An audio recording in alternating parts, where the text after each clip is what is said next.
Assalamualaikum warahmatullahi wabarakatuh.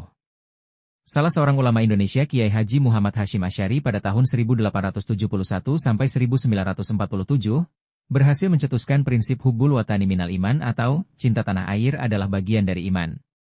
Konteksnya saat itu untuk membangkitkan nasionalisme rakyat Indonesia untuk mengusir para penjajah.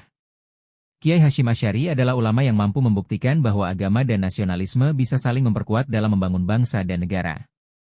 Dua unsur ini tidak dapat dipisahkan satu sama lain. Agama Islam memerlukan tanah air sebagai lahan dakwah dan menyebarkan agama, sedangkan tanah air memerlukan siraman-siraman nilai-nilai agama agar tidak tandus dan kering. Meminjam pernyataan ulama asal Kempek, Cirebon Kiai Haji Said Akil Siroj, agama tanpa nasionalisme akan menjadi ekstrim. Sedangkan nasionalisme tanpa agama akan kering. Hal ini terbukti ketika fenomena ekstremisme agama justru lahir dari orang dan kelompok orang yang terlalu eksklusif dan sempit dalam memahami agama tanpa memperhatikan realitas sosial kehidupan. Jika agama diartikan sebagai jalan hidup, sudah semestinya agama berperan dalam realitas kehidupan. Dalam konteks tersebut, realitas bahwa bangsa Indonesia merupakan bangsa majemuk menuntut seluruh elemen bangsa menjaga dan merawat persatuan dan kesatuan. Disinilah prinsip cinta tanah air harus diteguhkan. Perjuangan melawan dan mengusir penjajah ditegaskan Kiai Hasyim Asy'ari sebagai kewajiban agama atas seluruh rakyat Indonesia sebagai kaum beragama yang sedang terjajah. Pandangan Kiai Hasyim Asy'ari tersebut tentu melihat maslahat yang lebih luas, yakni kemerdekaan sebuah bangsa yang akan mengantarkan pada kemakmuran dan keadilan sosial. Tanpa didasari akan kesadaran membela tanah airnya, besar kemungkinan kolonialisme akan terus eksis di bumi pertiwi Indonesia. Awalnya, ungkapan cinta tanah air yang dicetuskan Kiai Hasyim Asy'ari ini dikira hadits oleh sebagian orang, bahkan ulama-ulama di tanah Hijaz, Mekah dan Madinah, saking masyhurnya. Terlepas dari semua itu, apa yang dilakukan oleh Kiai Hasyim Asy'ari juga kontribusi ulama-ulama lain memberikan spirit nasionalisme tinggi. Tentu perjuangan ini harus diteruskan menyesuaikan dengan kondisi yang berbeda saat ini. Cinta tanah air dapat diwujudkan melalui belajar tekun, menjaga kebersihan lingkungan, menghormati orang tua dan guru, menghargai sesama teman meskipun berbeda keyakinan, belajar agama kepada kiai atau ulama secara mendalam, dan berusaha agar keberadaannya mendatangkan manfaat untuk masyarakat, bangsa, dan negara. Tanah air sebagaimana yang kita ketahui bersama adalah negeri tempat kelahiran. Ali bin Muhammad bin Ali Al-Jurjani pada tahun 1984, mendefinisikan hal ini dengan istilah al-watan al-ashli yaitu tempat kelahiran seseorang dan negeri di mana ia tinggal di dalamnya. Al-Jurjani mengatakan, al-watan al-ashli adalah tempat kelahiran seseorang dan negeri di mana ia tinggal di dalamnya. Dari definisi ini, maka dapat dipahami bahwa tanah air bukan sekadar tempat kelahiran tetapi juga termasuk di dalamnya adalah tempat di mana kita menetap. Dapat dipahami pula bahwa mencintai tanah air adalah berarti mencintai tanah kelahiran dan tempat di mana kita tinggal. Pada dasarnya, setiap manusia itu memiliki kecintaan kepada tanah airnya sehingga ia merasa nyaman menetap di dalamnya. Selalu merindukannya ketika jauh darinya, mempertahankannya ketika diserang dan akan marah ketika tanah airnya dicela. Dengan demikian mencintai tanah air adalah sudah menjadi tabiat dasar manusia.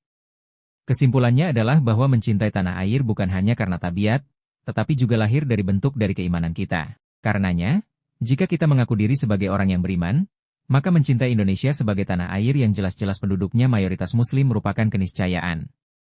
Inilah makna penting pernyataan hubbul watan minal iman, cinta tanah air sebagian dari iman. Konsekuensi, jika ada upaya dari pihak-pihak tertentu yang berupaya merongrong keutuhan NKRI, maka kita wajib untuk menentangnya sebagai bentuk keimanan kita. Tentunya dalam hal ini harus dengan cara-cara yang dibenarkan menurut aturan yang ada karena kita hidup dalam sebuah negara yang terikat dengan aturan yang dibuat oleh negara. Cintailah negeri kita dengan terus merawat dan menjaganya dari setiap upaya yang dapat menghancurkannya. Perlu dipahami juga bahwa cinta tanah air mempunyai makna. Indonesia terdiri dari 700 suku lebih yang mempunyai tradisi, budaya, dan bahasa yang sangat beragam. Langkah kita sebagai seorang pelajar hendaknya berusaha mengetahui dan memahami kemajemukan Indonesia. Menjaga dan merawat Indonesia yang beragam ini merupakan bentuk cinta tanah air yang telah dianjurkan oleh Rasulullah Shallallahu Alaihi Wasallam. Untuk mempertegas pandangan cinta tanah air dalam Islam, ulama asal Lampung Kiai Haji Ahmad Isyomudin pada tahun 2018 mengungkapkan beberapa dalil tentang cinta tanah air dalam perspektif ajaran Islam. Pertama, cinta tanah air dalam Al-Quran dan menurut para ahli tafsir. Allah berfirman, dan sesungguhnya jika seandainya kami perintahkan kepada mereka, orang-orang munafik, bunuhlah diri kamu atau keluarlah dari kampung halaman kamu. Niscaya mereka tidak akan melakukannya, kecuali sebagian kecil dari mereka. Quran Surat An-Nisa, ayat 66. Dalam tafsir Al-Kabir, Al-Imam Fakhr al-Din Al-Razi menafsirkan ayat tersebut, Allah menjadikan meninggalkan kampung halaman setara dengan bunuh diri. Pernyataan Al-Razi tersebut menjelaskan bahwa meninggalkan tanah air bagi orang-orang yang berakal adalah perkara yang sangat sulit dan berat, sama sebagaimana sakitnya bunuh diri. Jadi, cinta tanah air merupakan fitrah yang terhunjam sangat dalam pada jiwa manusia. Kedua, cinta tanah air dalam hadits dan penjelasan ulama pensyarahnya. Diriwayatkan dari Anas, bahwa Nabi Shallallahu Alaihi Wasallam, ketika kembali dari bepergian dan melihat dinding-dinding Madinah, beliau mempercepat laju untanya. Dan apabila beliau menunggangi unta maka beliau menggerakkannya, untuk mempercepat, karena kecintaan beliau pada Madinah. Hadits riwayat Al-Bukhari, Ibn Hibban dan Al-Turmudzi. Mengomentari hadis tersebut, dalam Fath Al-Bari, Al-Hafidz Ibnu Hajar menyatakan, hadits ini menunjukkan keutamaan kota Madinah dan disyariatkannya cinta tanah air. Hal yang sama juga dikemukakan dalam kitab Umdat Al-Qari oleh Badar al-Din Al-Aini. Ketiga, cinta tanah air menurut para ahli fikih. Bahwa hikmah berhaji dan pahalanya yang besar karena mendidik jiwa menjadi lebih baik dengan meninggalkan tanah air dan keluar dari kebiasaannya. Dalam kitab Al-Dahirah, Al-Karafi menyatakan, manfaat haji adalah mendidik diri dengan meninggalkan tanah air. Keempat, cinta tanah air menurut para wali. Orang-orang yang saleh senantiasa mencintai tanah air. Dalam kitab Hilyat Al-Aulia, Abu Nuaim meriwayatkan dengan sanadnya kepada pimpinan kaum zuhud dan ahli ibadah, Ibrahim bin Adham, ia berkata, saya tidak pernah merasakan penderitaan yang lebih berat daripada meninggalkan tanah air. Berdasarkan beberapa dalil tersebut, maka setiap orang beragama selain berkewajiban untuk mencintai agama yang dianutnya dengan cara memahami dan mengamalkannya dengan sebenar-benarnya juga berkewajiban untuk mencintai tanah airnya. Karena mencintai tanah air itu tidak bertentangan dengan agama dan bahkan merupakan bagian dari ajaran agama yang wajib diamalkan.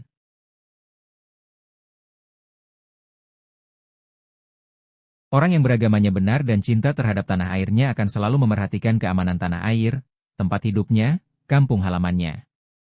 Ia tidak akan membuat kegaduhan demi kegaduhan, tidak menebar kebencian dan saling permusuhan di antara setiap orang dan setiap suku serta para pemilik identitas berbeda yang menempati setiap jengkal tanah airnya. Orang yang mencintai tanah air karena perintah agamanya bahkan sanggup mengorbankan harta benda atau apa saja, bahkan mengorbankan nyawanya untuk kepentingan mempertahankan tanah airnya dari setiap ancaman, baik yang datang dari dalam maupun dari luar. Cukuplah kiranya kita belajar kepada bangsa-bangsa lain yang penduduk negerinya berpecah belah, saling menumpahkan darah, saling bunuh dan masing-masing mereka berjuang atas nama agama yang sama, namun mereka tidak peduli kepada nasib tanah airnya. Itu semuanya terjadi karena kecintaan mereka pada agama yang tidak diiringi dengan kecintaan kepada tanah air yang juga merupakan tuntutan agamanya. Terakhir, penulis ingin mengemukakan doa cinta tanah air yang dipanjatkan oleh Nabi Ibrahim alaihi wasallam yang difirmankan Allah Subhanahu wa taala dalam Quran surat Al-Baqarah ayat 126. Rabbij'al hadza baladan aminan warzuk ahlahu minat samaroti men amana minhum billahi wal yaumil akhir. Artinya, ya Tuhanku, jadikanlah negeri ini negeri yang aman sentosa, dan berikanlah rezeki dari buah-buahan kepada penduduknya yang beriman di antara mereka kepada Allah dan hari kemudian. Quran Surat Al-Baqarah. Saya akhiri wassalamualaikum warahmatullahi wabarakatuh.